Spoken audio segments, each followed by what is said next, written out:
안녕하세요. 오늘 이야기 나눠볼 주제는 바로 이겁니다. 어떻게 하면 마침내 진짜 책 읽는 사람이 될 수 있을까? 이 방법을 제가 지금부터 아주 명확하고 또 재미있게 한번 풀어드려 볼게요. 아, 책 좀 읽어야 되는데 이런 생각 다들 한 번쯤은 해보셨죠? 근데 막상 시작하려고 하면 괜히 부담스럽고 잘 안 되잖아요. 맞아요. 아마 많은 분들이 공감하실 텐데 바로 그 마음에서부터 오늘 이야기를 시작해 볼까 합니다. 독서교육 전문가이신 최승필 작가님은 이걸 이렇게 표현하더라고요. 책을 안 읽는 건 마치 인생이라는 게임에서 제일 강력한 무기 없이 싸우는 거랑 똑같다. 와, 정말 강력한 비유죠? 그만큼 우리가 불리한 상황에 놓이게 된다는 뜻일 거예요.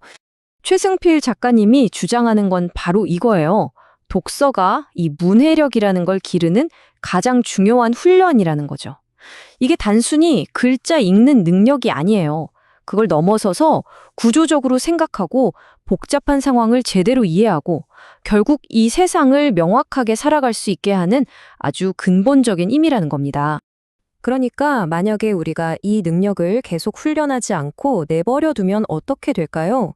우리의 생각은 점점 좁은 일상이라는 감옥에 갇히게 되고 결국 불안감만 커지고 잘못된 판단을 내리기 쉬워진다는 거죠. 자, 독서가 이렇게나 중요하다는 건 이제 알겠어요. 근데 왜 이렇게 시작하기가 힘들까요?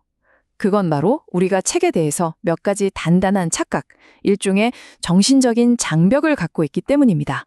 첫 번째 착각이죠. 가장 흔한 핑계이기도 하고요. 아, 이제 와서 무슨 시작하기엔 너무 늦었어. 내 머리는 이미 다 굳었다고. 그런데 말이죠.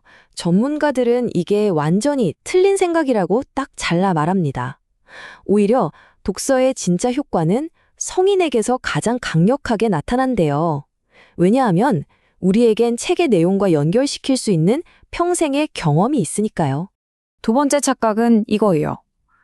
왠지 효과를 보려면 무조건 어렵고 막 유명한 고전부터 읽어야 할 것 같은 그런 느낌? 그쵸?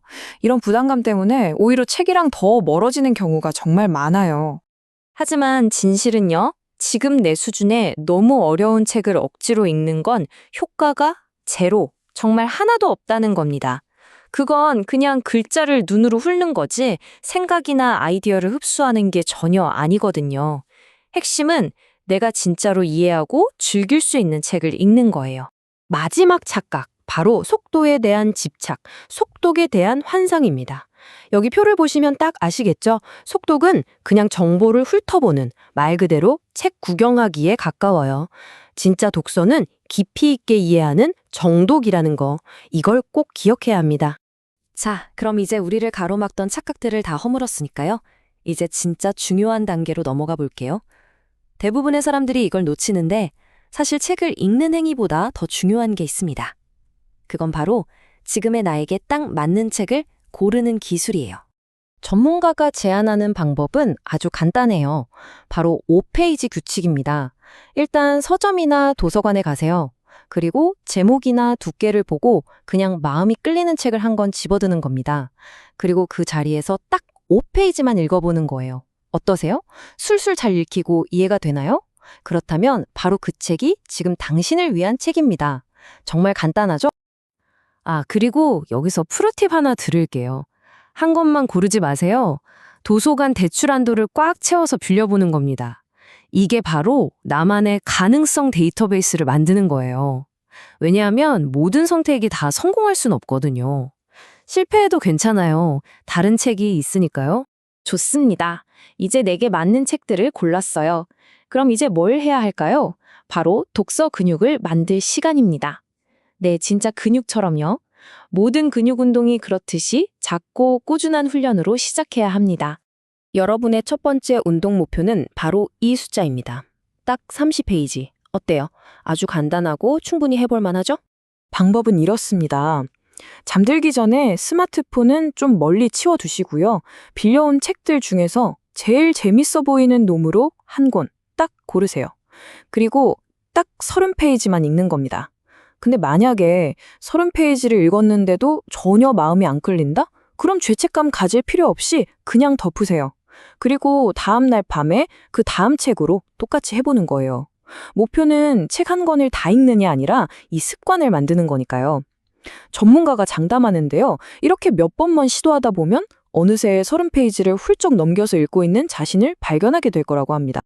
자, 이제 독서 습관이 조금씩 붙기 시작했다면 여기서 한 단계만 더 나아가 볼까요?